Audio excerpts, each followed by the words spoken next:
Hello મિત્રો, કેમ છો? આપણે બધામાં તમે બધા મજામાં હશો એવી જ પ્રાર્થના. આજે આપણે બનાવવાના છે પીઝ કચોરી, એટલે લીલા વટાણાની કચોરી બનાવવાના છે. તેના માટે આજે હું તમારી સાથે શેર કરવાની છું મારી રેસીપી. તો તમે આજે જોઈ શકો છો કે આજે આપણે કેવી રીતે પીઝની કચોરી બનાવવાના છે. તેના માટે મેં શું રેડી કર્યું છે તે હું તમને બતાવું. પહેલાં તો જુઓ મિત્રો, મેં આ પીસ હતા એ બધા મેં મિક્સરમાં વાટી ને મૂકી દીધા છે. એના બાઇન્ડિંગ માટે મેં એક બટાકો બાફેલો રાખ્યો છે, એને નાના કટ કરી અને રેડી કરેલો છે. આમાં લસણ મૂકેલું છે કાપીને, અને આમાં મેં લીલી વલિયારી છે, એક લાલ સૂકું મરચું છે, અને સૂકા ધાણા છે. આ બધું વાટીને મેં રવા દીધું છે. હવે આપણામાં ફ્રાયપેનમાં આપણે હવે તેલ ગરમ કરવા મૂકી દીધું છે. એ તેલ ગરમ થઈ જાય એટલે એની અંદર આપણે એનો વઘાર કરી દઈશું. અને તમે તમારા હિસાબે તમારથી બટાકો અંદર એડ કરવો હોય તો કરાય, અને ના કરવો હોય તોય કંઈ નહીં. પણ આ પોટેટો અંદર મૂકવાથી સરસ બાઇન્ડિંગ આવે છે, એટલે એનું સરસ તમે કચોરી ભરો ત્યારે તમારથી સરસ એનું બાઇન્ડિંગ દેખાય. એટલા માટે ચલો હવે આપણે એને વઘાર કરી દઈએ. તેલ ગરમ થઈ ગયું હશે એટલે હવે એની અંદર આપણે રાઈ એડ કરીએ. તમારા હિસાબે, તમે કોઈને રાઈ પસંદ નથી આવતી, ખાલી જીરું જ એડ કરીને વઘાર કરે છે, તો તમારા હિસાબે હું થોડીક રાઈ અંદર એડ કરીશ. એટલે આટલી રાઈ એડ કરું. રાઈ આપણી સરસ રીતે થઈ જાય પછી એની અંદર જીરું, લસણ અને આપણે જે વલિયારી ને સૂકા ધાણા ને મરચું જે વાટેલું છે એ આની અંદર એડ કરી દઈશું. જો મિત્રો, આપણી રાઈ કેવી સરસ રીતે ફૂટી રહી છે. તો ચલો હવે એની અંદર આપણે આ જીરું નાખીશું. જીરું તમારા હિસાબેનું, હું એક નાની ટીસ્પૂન જ નાખું છું જીરું. એટલે આપણે આ જીરું એડ કરી દઈશું. જીરું સરસ રીતે, જુઓ કેવો સરસ રીતે એનું નોઈઝ આવતો છે, ફૂટી રહ્યું છે. હવે એની અંદર આપણે જીરું કડક થઈ ગયું છે, એનો કલર ચેન્જ થઈ ગયો છે. હવે આપણે એની અંદર આ ગાર્લિક એટલે લસણ નાખી દઈશું. આ બધું લસણ આપણે એડ કરવા દઈએ, અને પછી એને થોડુંક એનો કલર ચેન્જ થાય પછી એની અંદર આપણે જે ધાણા ને વરિયાળી અને સૂકું લાલ મરચું જે આપણે ગ્રાઇન્ડરમાં વાટી અને રાખ્યું છે એ બધું આપણે આ એડ કરી દઈશું એની અંદર.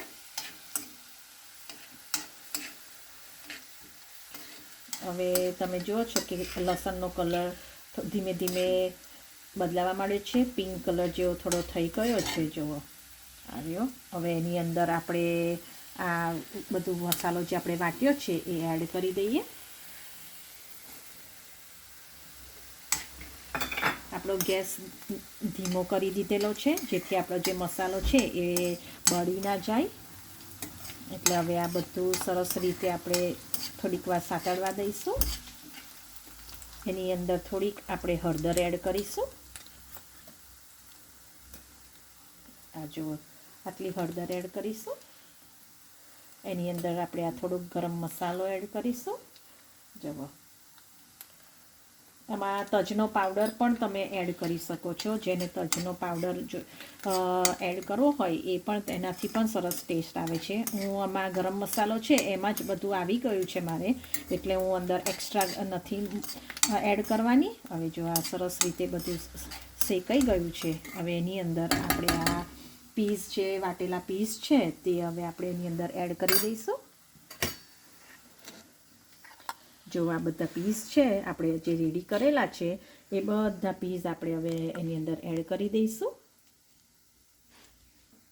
હવે આ બધા પીસ આપણે એડ કરી દઈએ એની અંદર.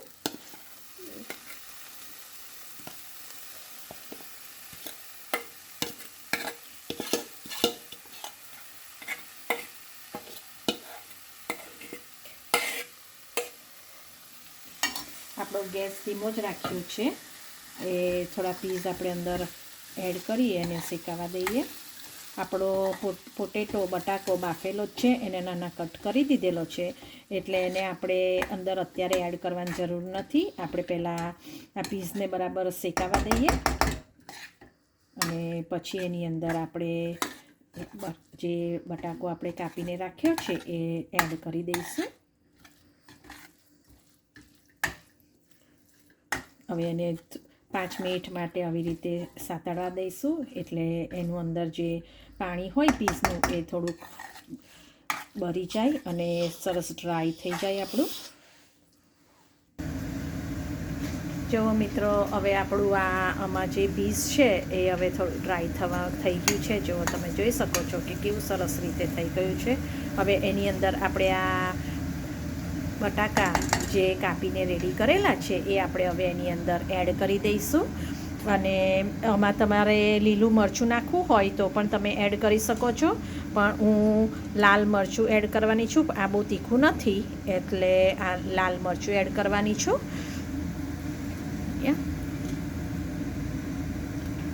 હવે એની અંદર બધા આપણે પોટેટો એડ કરી દઈશું. જો મેં બધા અંદર હવે પોટેટો એડ કરી દીધેલા છે. હવે એને બધું આપણે પ્રોપર મિક્સ કરીએ એ પહેલાં તમારે ધાણા જીરુંનો પાવડર આપણે એડ કરી દઈએ. તમારા હિસાબે ધાણા જીરુંનો પાવડર એડ કરી શકો છો. તમને ઘરેથી કેવી રીતે બધો મસાલો તમારા હિસાબે તમે કરી શકો. તમારી ઘરે કેવી રીતે તીખું ખાય છે તે પ્રમાણે આપણે એડ કરીશું બધું. હવે એની અંદર આપણે સોલ્ટ એડ કરીશું.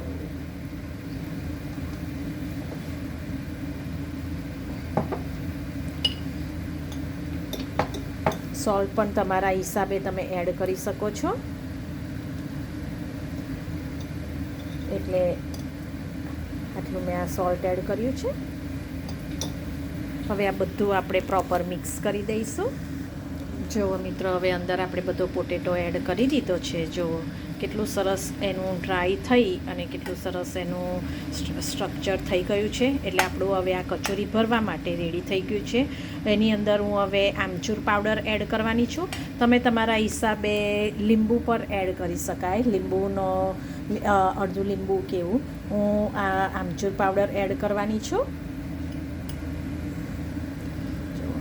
આમચૂર પાવડર છે ને એ એડ કરવાની છું.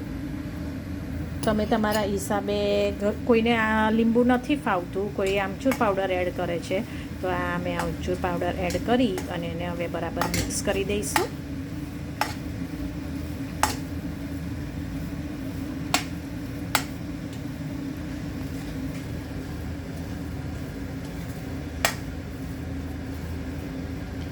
હવે આ બધું બરાબર મિક્સ થઈ ગયું છે. હવે એને આપણે ગેસ બંધ કરી દઈશું અને એને હવે આપણે ઠંડુ થવા માટે રવા દઈશું. ઠંડુ થાય પછી એના માટે મેં જુઓ તમારી મેં આજે મેદાનો લોટ નથી વાપર્યો, મેં આજે ઘઉંનો લોટ વાપર્યો છે અને એનું મેં આ ડોર તૈયાર કરી દીધો છે. બહુ કઠણેય નથી ને બહુ સોફ્ટેય નથી, એવો આપણે માપનો લોટ તૈયાર કર્યો છે. રોટલીનો વધારે કઠણ હોય, પોચો હોય, અને ભાખરીનો વધારે કઠણ હોય, તો એનાથી બિટવીનમાં તમારે આવી રીતે ડોર તૈયાર કરવાનો છે. મેં એની અંદર થોડો અજમો નાખ્યો છે, મીઠું એડ કર્યું છે અને એની અંદર મેં થોડુંક ફેક ચીલી આવે તે એ એડ કર્યું છે. જ્યારે આપણે આ તરીએ ત્યારે સરસ દેખાય અને એનો ટેસ્ટ પણ સારો આવે. અજમો અનાજને લીધે એનો ટેસ્ટ પણ સારો આવે છે.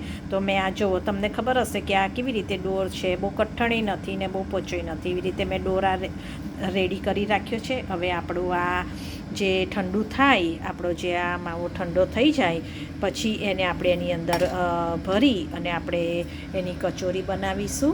તમે તમારા હિસાબે કરી શકો છો. ઘણાને ગોળ કચોરી જોઈએ, ઘણાને આપણે ઘૂઘરા ભરતા હોય તેવી રીતે પણ કચોરી નો શેપ ગમતો હોય, તો એવી રીતે આપણે બેવ રીતે આપણે કરીશું એ હું તમને બતાવું. આ ઠંડુ પડે 15-20 મિનિટ રવા દઈએ, ઠંડુ પડે પછી આપણે એને આ ભરીશું એ હું તમને બતાવું.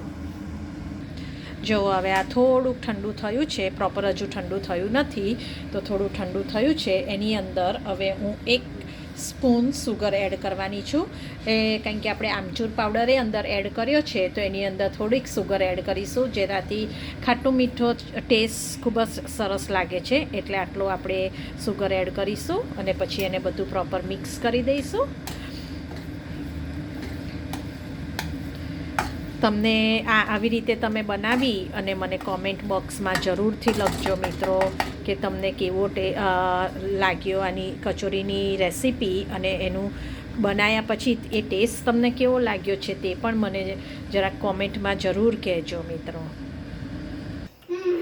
જો મિત્રો, હવે આપણું આ સરસ રીતે ડ્રાય થઈ ગયું છે અને ઠંડુ પણ થઈ ગયું છે. એટલે હવે આપણે ચલો એ કચોરી આપણે ભરી દઈએ. મેં એક બાજુ તેલ ગરમ કરવા પણ મૂકી દીધું છે અને હવે આ કચોરી કેવી રીતે ભરવાના એ હું તમને બતાવું. તો ચલો આપણે આ કચોરી ભરીએ.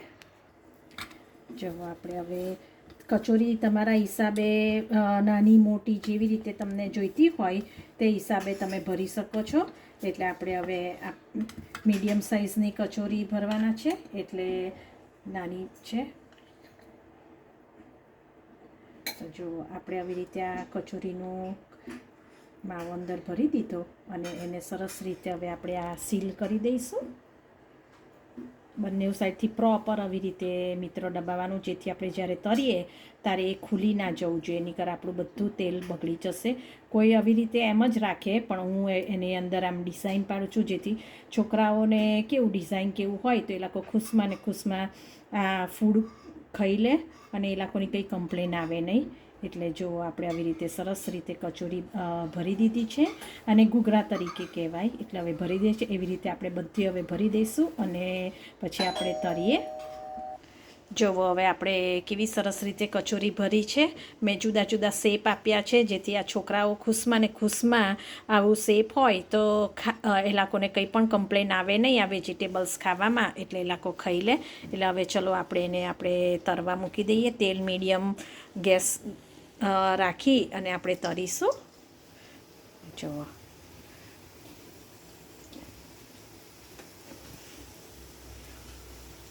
બહુ હાઈ ગેસ પર નથી તરવાનું, બિકોઝ પછી એમાં કચોરી જે ઉપર છે એ ક્રિસ્પી રહે નહીં. એટલે હવે આપણે આવી રીતે આ તરી લઈશું. મીડિયમ ગેસ પર તરવાનું મિત્રો, કે જેથી કચોરીનો ઉપરનું જે પડ છે સરસ ક્રિસ્પી થાય અને એનો કલર પણ સરસ પિંક થાય. એટલે આપણે મીડિયમ ગેસ પર તરીશું. જુઓ ફ્રેન્ડ્સ, હવે કેટલો સરસ એનો કલર પિંક થઈ ગયો છે, સરસ રીતે કૂક થઈ ગયા છે. હવે એને આપણે બધા કાઢી લઈશું અને પછી આપણે સર્વ ખાવા માટે રેડી થઈ ગયા છે આ. એટલે આપણે હવે બધા ઘૂઘરા કાઢી લઈશું કચોરી. આને ઘૂઘરા પણ કહી શકાય મિત્રો, કારણ કે આપણે ઘૂઘરા જેવો શેપ આપ્યો છે ને એનો. એટલે ને આ મેં ઘઉંના લોટમાં કરેલું છે. મેં ઘઉંના લોટનો જ લીધેલો છે, મેં મેદાનો લોટ નથી વાપર્યો, એટલે હેલ્ધી આ. એટલે હવે જો આ બધું જ કાઢી લીધો છે. ગેસનો ફ્લેમ આપણે હવે બંધ કરી દઈશું ને હવે બધા આપણે કાઢી લીધા. કે એનો કલર જુઓ કેટલો સરસ પિંક થઈ ગયો છે.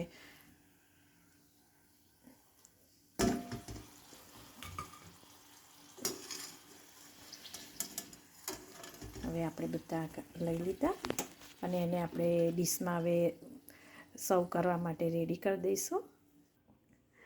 જો મિત્રો, હવે કેવા સરસ આપણી કચોરી રેડી થઈ ગઈ છે. હવે હું અંદરથી જો આપણે તોડી જોઈશું કેવું ક્રિસ્પી બહારનું પડ પણ થયું છે. ગરમ છે મિત્રો, જો વરાળ નીકળે છે અંદર, અને અંદરનું પણ જુઓ તમે કેટલું સરસ રીતે કૂક થઈ ગયું છે અને આનો ખાવામાં પણ ટેસ્ટી લાગે. એટલે આવી રીતે તમે જરૂરથી બનાવજો અને કેવા ટેસ્ટ લાગ્યો તે મને જરૂરથી કહેજો.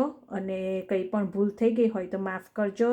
સબસ્ક્રાઈબ કરવાનું ભૂલશો નહીં અને લાઈક કરવાનું પણ ભૂલશો નહીં. અને આવી રીતે કચોરી બનાવી અને તમારા ફેમિલી મેમ્બર્સને ખવડાવી જોજો અને એ લોકોને ખૂબ આવી રીતે કચોરી ભાવશે. જો ગરમ છે એટલે હું જરાક ઠંડુ થવા દઉં અને પછી હું એને ટેસ્ટ કરીશ. એટલે તમે પણ આવી રીતે બનાવી અને ટેસ્ટ કરજો અને મને કોમેન્ટ બોક્સમાં જરૂરથી સબસ્ક્રાઈબ કરવાનું ભૂલશો નહીં. કોમેન્ટ બોક્સમાં કોમેન્ટ કરજો અને લાઈક કરવાનું પણ ભૂલશો નહીં. ચલો મિત્રો, આવજો, બાય.